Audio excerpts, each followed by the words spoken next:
Hi, I'm your host LJ, and this is Remember When.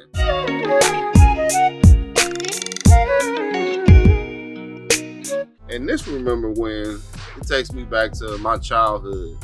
This was back in the day where cassette tapes was the main way to get your music. And I want to talk about when DJs used to break records. Y'all remember when you was young and you used to wait all day by the radio with your cassette tape and you got your hand on record and you waiting for the DJ to stop talking so your favorite song can start playing, and you hit the record and you just like all in the background dancing because you finally caught it on the radio. And sometimes, they'll play your favorite song maybe 3 times in like 4 or 5 hours. Now you maybe hear the same song on the radio 1,500 times in like the first 15 seconds. It's annoying. It's so annoying. Like now what they're doing and compared to what they used to do. But anyway, I remember waiting all day, waiting for my songs to come on the radio, and I'd be sitting there with my cassette tape. As soon as it come on, and I'd be so happy. And I'd play that cassette tape until it pop sometimes, or I'd play that cassette tape until the tape actually wear out and get that reversed effect, that kind of effect. And I used to be so bad with cassette tapes. You know how they used to have and this is for my older crowd. You know how they used to have cassette tapes where you buy them out of the store and there's actually other people's material on it, and we figured out how to make a little spitball and put them in the top of the 2 holes, and then you could record over it. I used to do that too. I used to do all of that, especially when my song came on the radio. You best believe it. I remember when I started getting into rap music or hip hop music more on Friday nights and Saturday nights, sometimes at 12, sometimes at 1, sometimes at 2.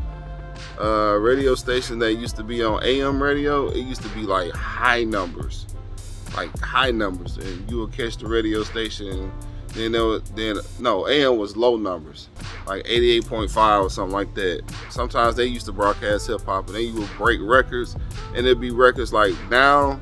If you have Sirius radio and you listen to like all the Sirius radio stations, a lot of them play music that you don't hear on the radio. And that's what those DJs used to do back in the 80s and the 90s.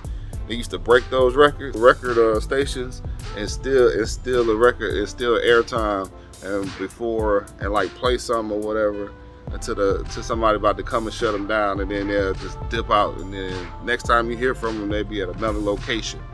But it used to be so fun because you wouldn't know what you're about to hear. And sometimes the anticipation and word of mouth got around to certain records and certain tracks, and by the time you get ready to hear them, the buzz will be so high, and the first time you hear it, you'll just be in it.